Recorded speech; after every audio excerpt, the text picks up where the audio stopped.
Hola, buenos días. Me llamo Javier Cuenca. Soy jefe de preselección en la Diputación de Valencia y profesor de Ciencia Política y de la Administración en la Universidad de Valencia.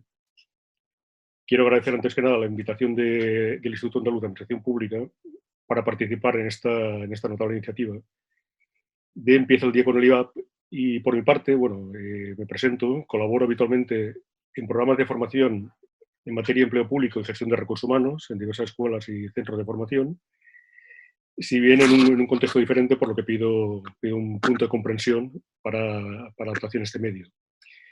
Por mi parte, voy a enfocar la intervención en una reflexión acerca de qué deberíamos hacer los gestores de recursos humanos, los municipales, en un contexto como el presente. A ellos va dedicada la reflexión, que pienso que, como es lógica, puede ser también aprovechada por otros actores con responsabilidad en el empleo público local. He dividido la presentación en dos partes. Una que tiene que ver con la reincorporación inmediata que vamos a protagonizar los próximos días, con matices, y una segunda con las medidas que a mi juicio deberían fundamentar los planes de mejora organizativa que muy probablemente tengamos que encarar las entidades locales. Bien, he preparado una presentación que voy a seguir la charla.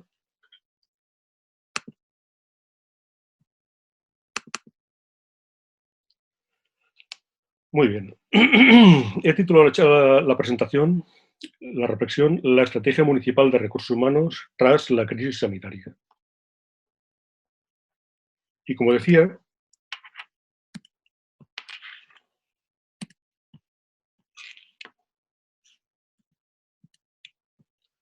si puedo pasarla. Muy bien. El propósito es doble y tiene que ver tanto con, bueno, pues una reflexión acerca de qué ha ido bien y qué mejorar por parte de las entidades locales en esta crisis. El propósito sería el de mejorar o definir estrategias de mejora en el ámbito de la gestión de personas. Las premisas serían, para el punto de partida, serían cuatro. En primer lugar, un punto de partida yo pienso que bastante realista, que tiene que ver con este periodo de transitoriedad.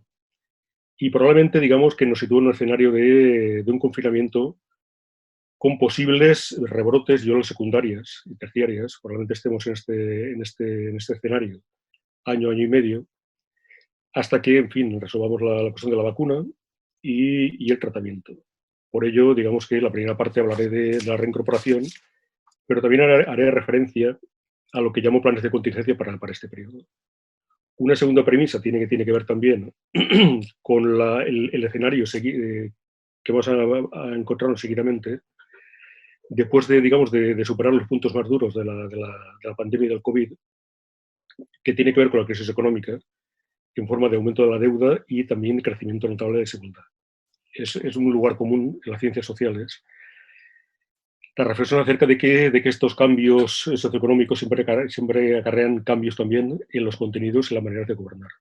Y eso también, pues lógicamente, afecta a la propia gobernanza local.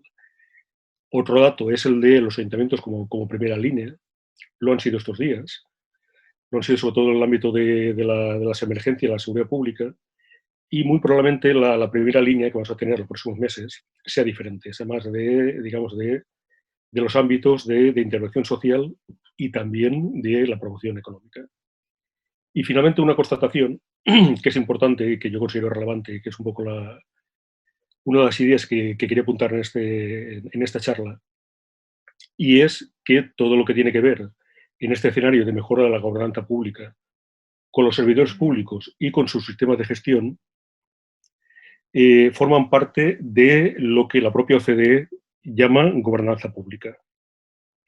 Es decir, que no hablamos únicamente de aspectos organizativos, no hablamos únicamente de contratación, sino sobre todo, digamos, hablamos de un punto tan importante que es lo que tiene que ver con el personal de empleo público. Bien.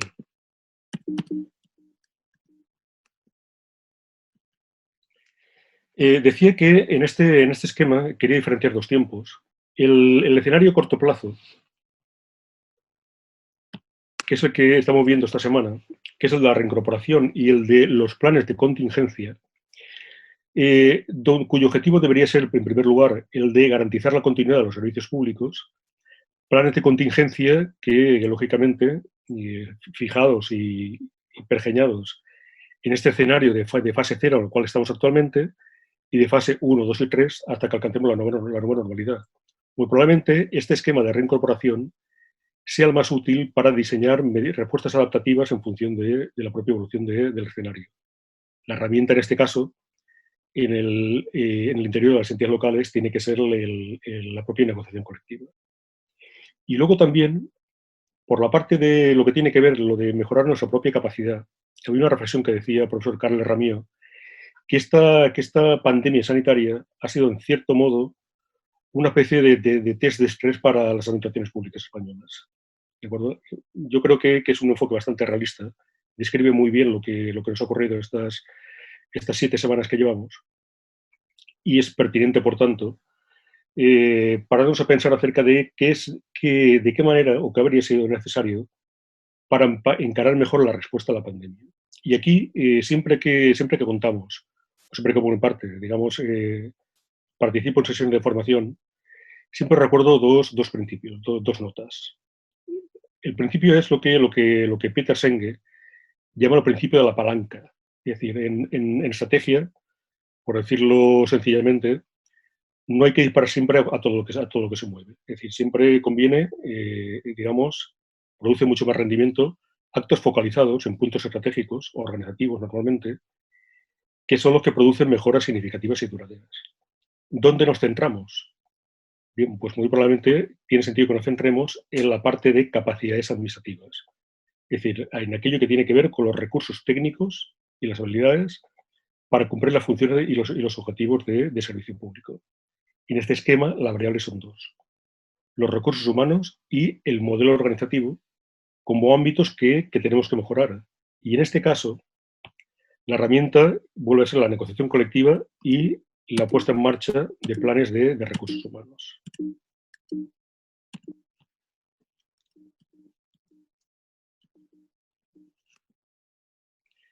Bien, aquí tienen una visión de lo que serían estas medidas, que lo que vamos a abordar seguidamente, el esquema del plan de contingencia y el esquema de las palancas de mejora. Ambos dos están rodeados, soportados, mejor dicho, por los acuerdos y pactos y por los planes de recursos humanos. Vamos a entrar rápidamente. Lo que tiene que ver con el escenario inmediato en el cual nos encontramos en todas las administraciones públicas, que es esta semana, que como sabido estamos en la fase cero, que es la reincorporación. Bien, había una cierta duda acerca de cómo gobernar o cómo arbitrar esta reincorporación del personal de empleo público. Pero en cualquier caso, digamos que el reciente acuerdo de esta misma semana, de 4 de mayo de 2020, en el seno de la mesa de negociación estatal de condiciones de trabajo entre las organizaciones sindicales y el Ministerio de Política Territorial y Función Pública, y lógicamente la consiguiente aprobación de una resolución por la Secretaría de Estado, yo pienso que resuelve bastante bien las dudas que teníamos acerca de cómo empezar a operar a partir del 11 de mayo. En cualquier caso, las características serían 4. Vamos a hacer una incorporación de los efectivos gradual y asimétrica. Es decir, digamos que nos vamos a basar en sectores ocupacionales. El modelo claramente es optado también para el sector público por un modelo de fases, que es el que aprobó el Gobierno hace unos días, el denominado Plan de Transición hacia la Nueva Normalidad. Y en este esquema hay que recordar que sigue en vigor la prioridad del trabajo no presencial. Luego haré una reflexión sobre esto. Prioridad del trabajo no presencial, no tanto por la propia resolución, que no aporta ninguna novedad al respecto, cuanto que los propios reales decretos leyes, creo que era el 16/2020, prorrogaban la prioridad durante 2 meses del trabajo no presencial. Trabajo no presencial que deberá definirse en función de tipo de tareas, medios informáticos, accesibilidad y los colectivos laborales que la misma resolución señala. Vamos a estar durante un periodo largo de tiempo, pienso que es la gran novedad, de convivencia, este año y medio, entre modalidades de presenciales y no presenciales, alternando turnos generalmente rotatorios con flexibilidad horaria. Y una preferencia también por la jornada continuada. Hay que decir que esta resolución del Secretaría de Estado modifica parcialmente la resolución de febrero 19 sobre jornada y horarios en la administración pública, que, como es sabido, es la que se nos aplica a la administración local en virtud de lo dispuesto en el artículo 94 de la Ley de Bases. En cualquier caso, más allá de estas pautas, que son inspiradoras, porque tienen su punto de referencia relevante en tanto cuanto es propiciado por el Ministerio, y los sindicatos más representativos, es ineludible que en cada entidad local desarrollemos acuerdos concretos y aparte de protocolos específicos de prevención de riesgo.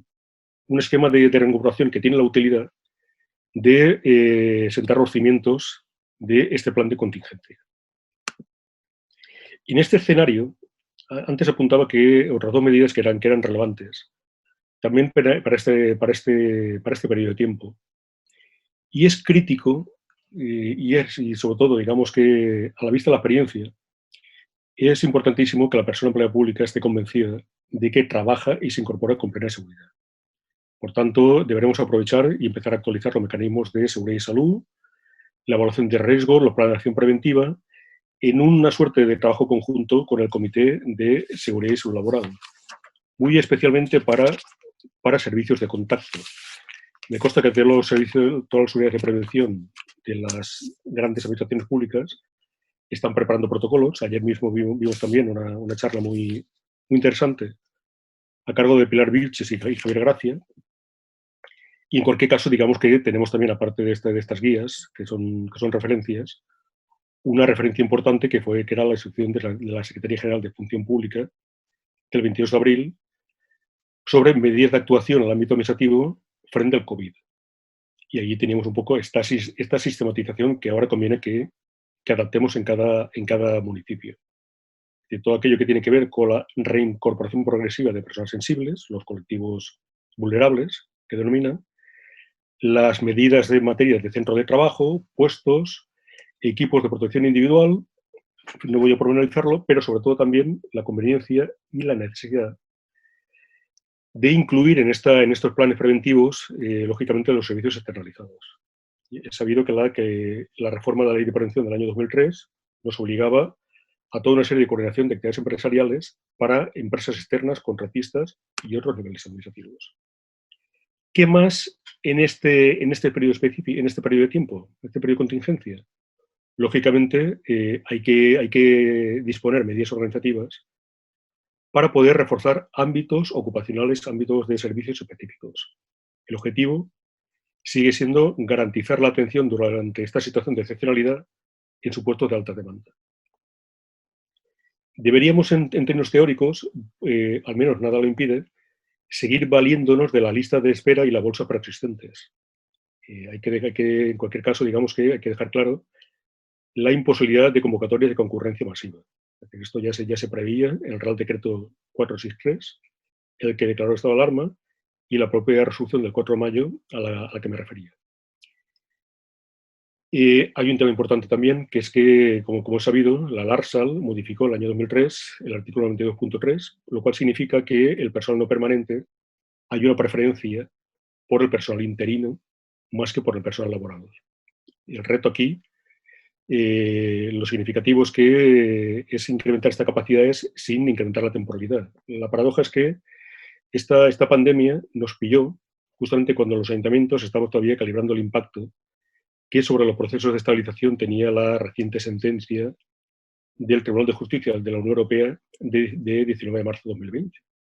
Un poco, en cualquier caso, digamos que, habida cuenta de que la selección externa va a ser complicada, hay que hacer prevalecer, sobre todo, mecanismos de selección interna, es decir, de optimización y de movilidad y redistribución de los efectivos existentes, que, como es lógico, bueno, pues habrá que motivar, justificar y negociar. En cualquier caso, digamos, es un supuesto de urgente e inaplazable necesidad donde deberíamos primar en primer lugar los mecanismos de carácter voluntario, sobre todo para las comisiones de servicio. Más difícilmente, porque aquí toca instrumentos como la relación de puestos, los traslados y la redistribución, sin descartar motivadamente, en su caso, incluso redistribuciones forzosas para reforzar los ámbitos específicos.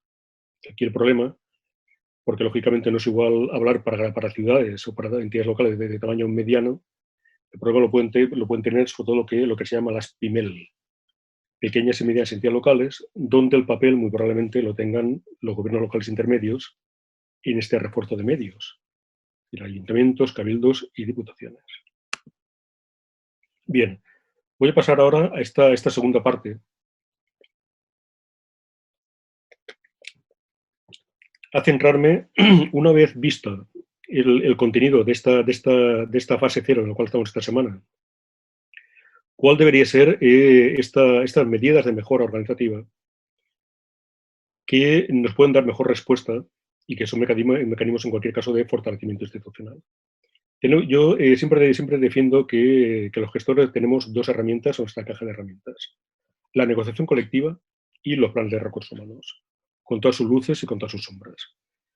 Negociación colectiva, que lógicamente, digamos, ahora tenemos un momento, entiendo que notable, para reenfocar una negociación colectiva sensible al contexto y que priorice el fortalecimiento del servicio público por encima de otros enfoques más, digamos, más incrementalistas. Aquí únicamente me queda apelar, porque en tanto que gestores, en fin, el liderazgo no es nuestro, me queda apelar a cargos electos y agentes sociales. Y debería ser un poco el momento también en el cual, digamos, concluyamos pactos y acuerdos en el seno de la mesa de negociación. Pactos y acuerdos que deberían ser el soporte de la segunda medida relevante, que son los planes de recursos humanos, planes centrados en la mejora y en la adopción de medidas organizativas. Y aquí voy a hacer una pequeña reflexión acerca de cuál es la misión de las unidades de recursos humanos y función pública.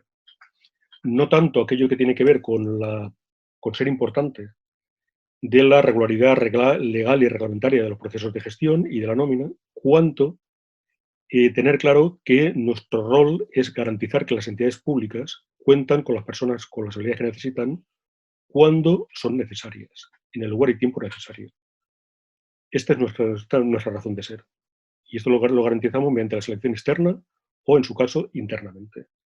Este tipo de medidas, que tenemos palancas jurídicas sobradas, ahí está el artículo 69 del Estatuto del Empleo Público, la adicional 21 de la Ley de Medidas de Reforma de la Función Pública del 84, tiene que basarse en una reflexión estratégica a partir de, en cualquier caso, basado en datos de contexto, en datos organizativos, que nos tienen que posibilitar, digamos, de hacer un enfoque que supere el cortoplacismo típico del cual adolecemos en la práctica diaria. Este marco de negociación colectiva, reenfocada y de planes de recursos humanos, es el que se proyecta o es el que tiene que dar una respuesta a un entorno que ya antes de la crisis, digamos, ponía en cuestión las propias capacidades de administraciones públicas y por no hablar de las entidades locales.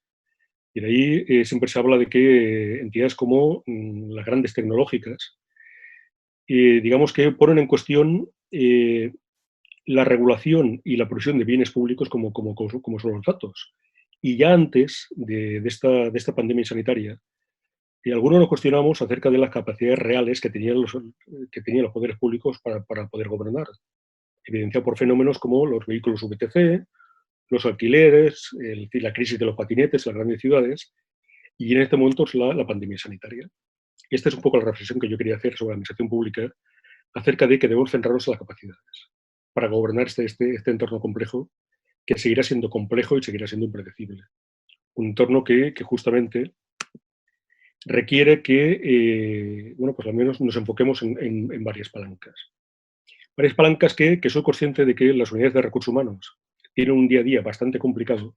Me consta que tengo muchos compañeros y nosotros mismos que tratamos de dar respuesta con el día a día, pero bien es cierto que, como gestores de cualquier otro ámbito, siempre nos encontramos con ese contexto de, como yo suelo decir, de sorber y soplar, o de correr y atarnos los zapatos.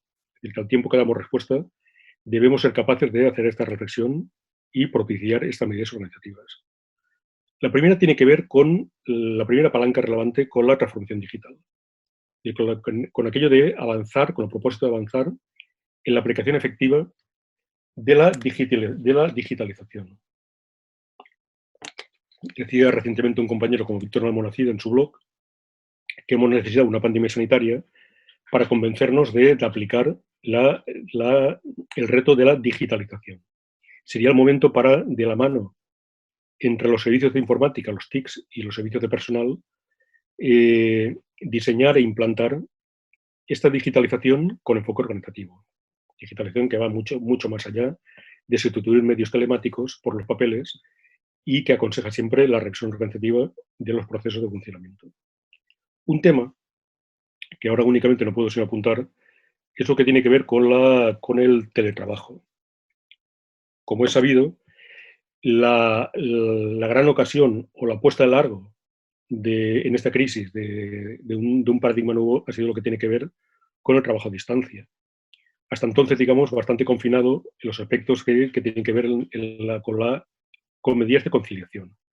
El teletrabajo es un paradigma que si queremos superar y queremos aplicarlo, digamos, como nuevo esquema de funcionamiento, es decir, como sistema de organización del trabajo, debe basarse en un previo análisis organizativo que nos dé criterio. No deberíamos improvisar y hay que definir y hay que tener claro y hay que reflexionar acerca de qué tareas, qué procesos de funcionamiento, es decir, los puestos de trabajo y su circuito de gestión, son susceptibles de este tipo de prestación y sobre todo también el gran reto que nos da el teletrabajo, que es el de efectuar el seguimiento. Y cómo seguimos los inputs y la productividad de la gente que está teletrabajando. Y esto nos obliga a cambiar, nos pone frente a las capacidades organizativas que tengamos de gestionar este contexto y también, hay que decirlo, entre el propio estilo de dirección de muchos jefes y mandos intermedios en un contexto totalmente diferente. Y también, lógicamente, pues hay que calibrar beneficios y costes a la hora de apostar por esta medida, que va a ser ineludible, pero que no deberíamos confundir las medidas que hemos tomado actualmente para salir del paso con implantar el teletrabajo. La propia AGE ha dispuesto la adopción de un grupo de trabajo y probablemente ese debería ser el esquema, el de proyectos, el que deberíamos seguir. Una segunda palanca de gestión es la organizativa. Es decir, la palanca organizativa tiene que ver con lo que las leyes de función pública, el corazón organizativo de las leyes de función pública. Es decir, lo que en términos jurídicos, el EBEP, los artículos 69 al 77, llaman los instrumentos de ordenación de la actividad profesional, son las herramientas que vinculan la parte normativa del empleo público, las estructuras, con los procesos de gestión de recursos humanos. Como es sabido, en el ámbito municipal, este tipo de herramientas que son, bueno, pues las ofertas de empleo público, los procesos de planificación, los cuerpos y escalas, los puestos de trabajo, son campos justamente donde tenemos una notable autonomía organizativa para poder definirla. Justamente en el mundo local, si algo nos caracteriza, es la circunstancia de que tenemos que construir la gestión de recursos humanos, lo que significa, y esto siempre lo cuento, sobre todo a compañeros y en los seminarios, que hay una parte del empleo público de aplicación directa, es decir, donde podemos ir al libro gordo de Petete, lo que tiene que ver con el acceso, con la provisión, situaciones administrativas, régimen disciplinario, por ejemplo, pero hay otra parte que tiene que definir cada entidad local. Y el cómo lo definamos afecta a la eficacia de cómo gestionemos los recursos humanos. Y por ahí siempre conviene insistir en la conveniencia de repensar instrumentos como las plantillas o las relaciones de puestos que tenemos de manera que aquellos que los tienen, aquellas entidades locales que los tienen, que ni mucho menos son la mayoría, son herramientas de gestión tan importantes que son las que encuadran, retribuyen y ordenan las tareas de los efectivos municipales. Es decir, hay que aprovechar y hay que apostar de manera prudente, participada y técnica por ejemplo, en materia de plantilla, simplificar las barrocas estructuras de categorías. En la relación de puestos, ir a una estructura sencilla de puestos tipo, puestos bases, singularizados y puestos de jefaturas, con directores normalizados. Es el momento para aprovechar que en esa relación de puestos, que como es sabido, una RPT básicamente una caracterización del puesto y un perfil de desempeño, incluir herramientas como el perfil de competencias digitales, el DICOMP, que tiene aprobado la Unión Europea. Este esquema, que simplemente aprovecho para dejar ahí, no voy a profundizar en él, que diferencia lo que es la gestión de la administración de la estrategia. Es decir, habría que mirar de manera distinta las herramientas tipo como oferta de empleo público, plantilla de plazas o relación de puestos.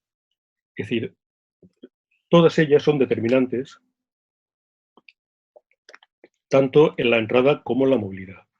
Y en las dos hay que adoptar una mirada, tanto lo que tiene que ver con la prioridad de reclutamiento como con los perfiles, como con los puestos de trabajo y las destrezas que son requeridas. En cualquier caso, simplemente trato de recordar y de insistir la conveniencia de tener presente que las herramientas de gestión son contenedores de las decisiones de política de personal. Y estas decisiones de política de personal conviene que tengamos una mirada amplia. Por ejemplo, en lo que tiene que ver con mejorar el reclutamiento. Este sería el tercer gran eje de las medidas organizativas. Habíamos dicho transformación digital, simplificación de las herramientas de gestión y la tercera sería la mejora del reclutamiento. Es probable que incluso afrontemos escenarios restrictivos, pero incluso con estos escenarios, en la circunstancia de que en los próximos años sigan jubilándose cohortes del baby boomers, es decir, de aquellos nacidos en los años 60, sigo pensando que nos da cierto margen. En estos momentos, hasta que nos cayó encima esta pandemia, protagonizamos dos tipos de procesos de reclutamiento. Lo que tiene que ver con ofertas de renovación generacional, ligadas a tasas de reposición de efectivos, y otras de estabilización ligadas a la tasa de estabilización. Pues pienso que, sin perjuicio de que estabilización, no estoy seguro de que en estos momentos deba ser la primacía, más allá de garantizar, que este es un principio al cual habrá que dar solución, la imprescindible estabilidad en el empleo, sí que me permitiría hacer una lectura más crítica acerca de cómo estamos afrontando las vacantes dedicadas a la renovación de efectivos. Es decir, sí que la experiencia nos demuestra que en la práctica estamos incurriendo en las mismas rutinas de reclutamiento de perfiles, prácticamente reproduciendo marcos, rutinas y modos de hacer anteriores a la crisis. Aquí tienen, justamente en este escenario, de Empieza el día con el IAP, hace pocos días, Miquel Gorriti hizo un seminario de la gestión planificada de vacantes de consulta muy conveniente. En cualquier caso, digamos que desde un punto de vista más específico, yo sugeriría dos cosas. La elaboración de ofertas de empleo pública con plazos de 3 años, analizando en ese periodo qué vacantes vamos a tener, y en cualquier caso reorientando ese reclutamiento hacia perfiles de conocimiento, lo que se llama STEM, científicos, técnicos, de ingeniería y matemáticas, y también centrados, aunque esto dependerá de la técnica de selección que podamos emplear, incorporando también otro tipo de destrezas, como son el razonamiento crítico, la innovación o el pensamiento sistémico. Yo incluso aconsejaría también, a la vista del aprendizaje de qué capacidades hemos necesitado en esta crisis, la conveniencia también de incluso reelaborar o revisar la propia oferta de empleo público del año 2020. Bien, y una cuarta palanca que tiene que ver, y ahora voy a en estos minutos finales de la exposición, voy a tratar de descender de esa perspectiva macro de lo que es la gestión de recursos humanos en la administración pública, que tiene que ver con garantizar los perfiles necesarios para prestar los servicios públicos cuando son requeridos. Una perspectiva más individual que tiene que ver con gestionar el compromiso. Esto también es parte de la propuesta de valor de las unidades de recursos humanos. Y yo siempre he argumentado que esta gestión del compromiso, que es un constructo, una noción más relevante que la que habla de simple motivación, se articula sobre tres patas, que además tres patas que no conciernen ni mucho menos al Departamento de Recursos Humanos. El primero, que es el de la justicia organizativa interna, que tiene notorios efectos de impacto motivador, y el estilo de dirección de la propia unidad administrativa. Aquí es un lugar común recordar que las personas, cuando cambian de puesto de trabajo, no cambian de administración, sino que cambian de departamento, y el estilo de dirección del jefe o de la jefa es determinante, pero hay una tercera parte que en este esquema, junto con la ciencia, yo pienso que ha cogido relevancia, que es todo lo que tiene que ver con lo público, con los valores del servicio público. Y esa parte, de hacer un planteamiento más de rigor, más contenido, sí que concierne a las unidades de recursos humanos, sobre todo cuando afecta a la comunicación interna. Es decir, hay una serie de valores que en esta crisis sanitaria han salido claramente reforzados, el valor de la ciudadanía, de la equidad, de la integridad y la transparencia, y son valores, términos que deberíamos incorporar también al campo semántico de la gestión de personas. Y hablando como gestores, yo siempre he insistido en esta conveniencia de resignificar el trabajo de los servidores públicos. Hablando de motivación, el empleo público y el contenido del trabajo que prestamos es claramente una fuente de motivación intrínseca. De hecho, ya algún trabajo, de hecho ya disponemos también, lo tiene citado la bibliografía que les presento al final, un trabajo aquí en español sobre lo que se llama la motivación del servicio público. Es decir, la motivación basada en la identificación de la persona con los fines que persigue la administración pública, que tiene un potencial motivador mucho más allá de motivadores extrínsecos como el retributivo. En cualquier caso, yo creo que uno de los elementos de los puntos débiles que hemos tenido muchas administraciones públicas, muchas entidades locales, incluso de tamaño mediano o grande, es lo que tiene que ver con la comunicación interna. No es un elemento al cual podamos abdicar y hay que integrar la comunicación interna como una estrategia de gestión de recursos humanos. El personal de empleo público tiene derecho a estar orientado, informado y, lógicamente, aparte de esta orientación y esta formación, debemos aprovechar también para forjar sentido de pertenencia para el personal de empleo público, por lo que sería conveniente también adoptar estrategias específicas. Y finalmente, todo esto que hemos dicho de transformación digital, simplificación de las herramientas de gestión, orientar el reclutamiento o mejorar comunicación interna, yo creo que también, digamos, nos reconduce a que los propios gestores de recursos humanos reflexionemos acerca de cuál es el contenido funcional y cuáles son nuestras prioridades. Es decir, claramente yo creo que si todo lo que tiene que ver con los servidores públicos y sus sistemas de gestión forma parte de la gobernanza pública, la gestión de personas tiene que ser un campo claramente de innovación. Y aquí hay que tener claro que, como decía un teórico del liderazgo que era Heifetz, innovar de la gestión pública es un problema adaptativo, no es un problema técnico. No es un problema que esté claramente definido. Nosotros debemos ser capaces de ayudar a colocar este problema en la agenda, sensibilizar a gestores y actores a cargos electos de la gestión pública y redefinir y, en definitiva, adoptar iniciativas que mejoren la creación de valor. Y ello pasa en gran medida también porque aquellas unidades de función pública, recursos humanos, incorporen miradas organizativas que vayan mucho más allá de la mera regularidad legal formal y que se centren en la adopción de un lenguaje común con los servicios finalistas. Y qué problemas tienen, qué destrezas necesitan y qué podemos hacer para mejorarlas. Y, lógicamente, hablando como hablo y me dirijo al mundo local, aquí tenemos la cuestión del inframunicipalismo. Y hay un dato que es que el 84% de las 8.130 entidades locales tienen menos de 5.000 habitantes. Con lo cual, todo esto que yo pueda contar puede sonar a música celestial si quien tiene la responsabilidad de la asistencia y la cooperación, que son las comunidades autónomas y los gobiernos locales intermedios, no proveen en su cartera de servicios estrategias de mejora también en materia de recursos humanos. Tenemos muy buenas iniciativas en materia de formación, ahí está la Diputación de Alicante, pero hay que incorporar también la mejora de la selección, permanente o no permanente, el análisis organizativo y la negociación colectiva. Hay otro ejemplo también notable en nuestro país, que en este caso es el de la Diputación de Barcelona y la Xarxa Cor, que es un ejemplo notable y muy destacado de asistencia y cooperación de igual a igual de un gobierno local intermedio con las entidades locales. Concluyo. Estos días hemos visto también la conveniencia cuando se empieza a hablar, y yo llamaría la atención, porque hay un cierto consenso que la crisis sanitaria ha evidenciado acerca de la conveniencia de cambiar el modelo productivo. Es decir, un modelo que lógicamente, digamos, pase y se proyecte más allá del modelo de sol y playa. Bueno, pues hay que tener presente que para este cambio de modelo productivo tiene que haber planes específicos de fortalecimiento y de mejora organizativa. Difícilmente podemos alcanzar ese cambio de modelo productivo más tecnológico, más basado en la economía y el conocimiento, si la administración pública no está presente y también sus propios servidores públicos.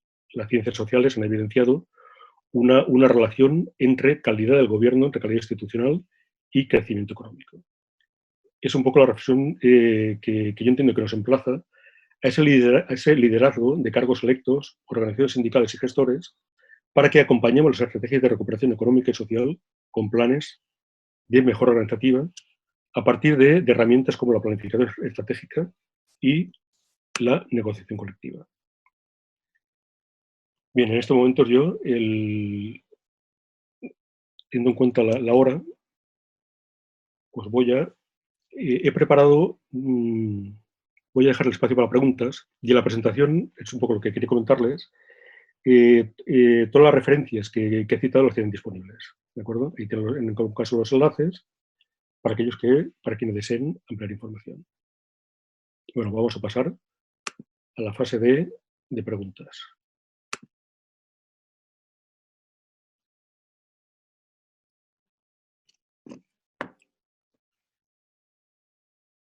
Bien, tenemos una pregunta de Pilar Moreno García, una colega. ¿Y qué sucede cuando no existe mesa de negociación en la PIMEL y no se quiere constituir? Bueno, lógicamente, digamos, esto es un punto importante. ¿Existe obligación de constitución en todas las entidades locales? Claramente existe obligación de constitución. Es decir, el artículo 34 del Estatuto del Empleo Público habla de que se constituirá una mesa de negociación. Es decir, mesa de negociación que debería estar compuesta, es decir, debería ser la mesa común, porque como saben, hay diversas mesas de negociación. Y, hombre, si no se quiere constituir tenemos un problema, porque en este caso hay un problema político claramente. Un problema político que hay que dejar constancia, que en este caso vulnera la ley. Si no existe mesa de negociación, el primer paso debería ser constituirla y previamente, digamos, contactar con quienes son los actores legitimados para formar parte de ella, que son, en este caso, las organizaciones sindicales más representativas, tanto en el personal laboral como en el personal funcionario. Este es un punto importante.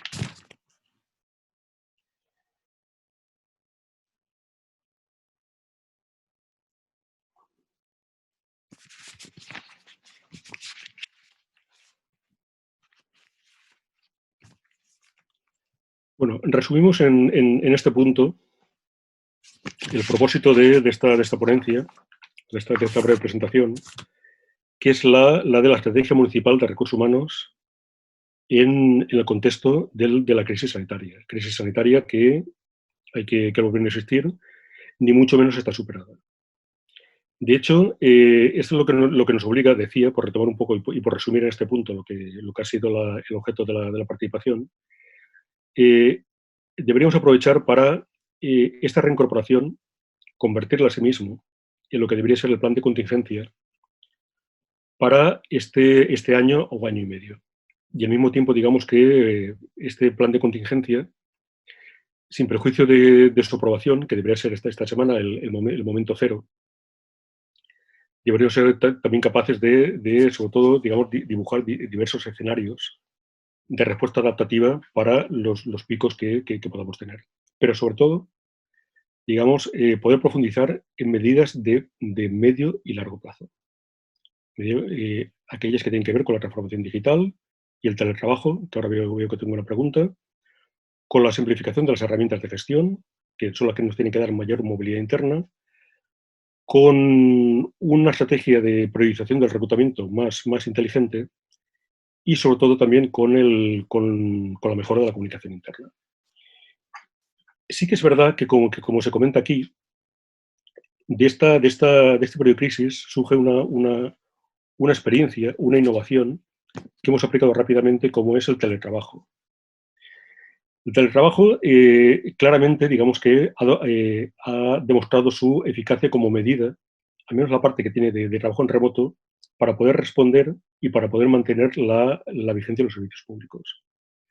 ¿Qué ocurre con el teletrabajo como paradigma organizativo? Bueno, aquí hay gente, de hecho, que estamos reflexionando acerca de que debemos ser capaces de aprovechar el teletrabajo como proyecto, como sistema de organización del trabajo, pero evitar, o al menos ir con mucho cuidado, de consolidar situaciones, digamos que poco reflexivas. El trabajo, insisto, tiene un componente organizativo, que va mucho más allá de la mera medida de conciliación o de la mera superación del periodo de crisis. El trabajo tiene varias palancas. Difícilmente implantaremos el teletrabajo, por ejemplo, si no conocemos las tareas, el contexto de su ejecución, y al mismo tiempo no disponemos de sistemas que tienen que estar previamente definidos de seguimiento y de evaluación del trabajo.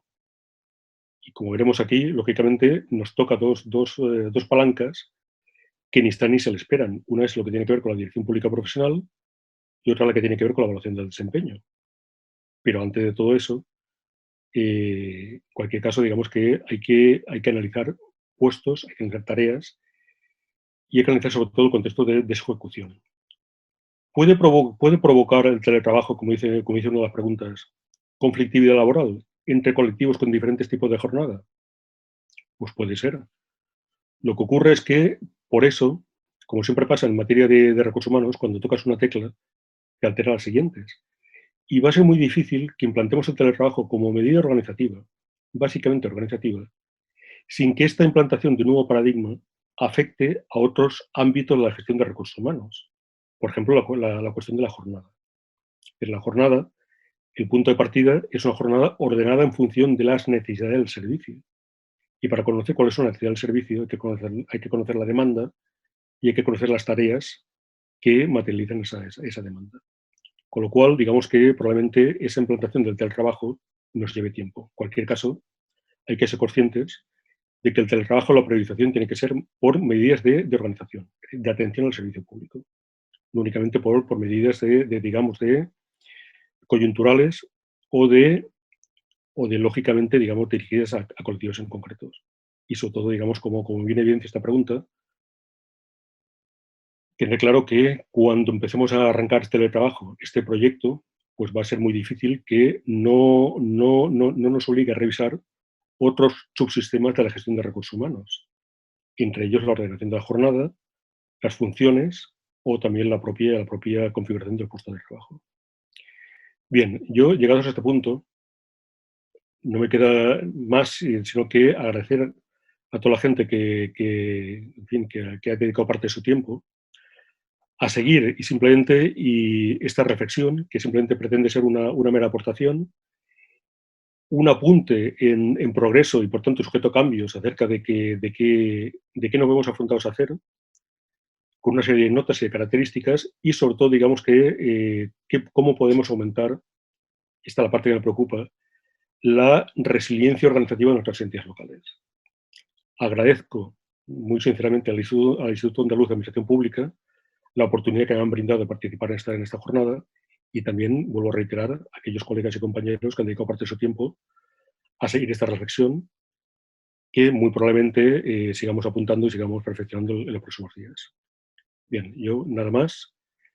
Les agradezco esta presencia y quedo a su disposición y probablemente seguiremos hablando en próximas ocasiones. Muchas gracias, a cuidarse y ánimo.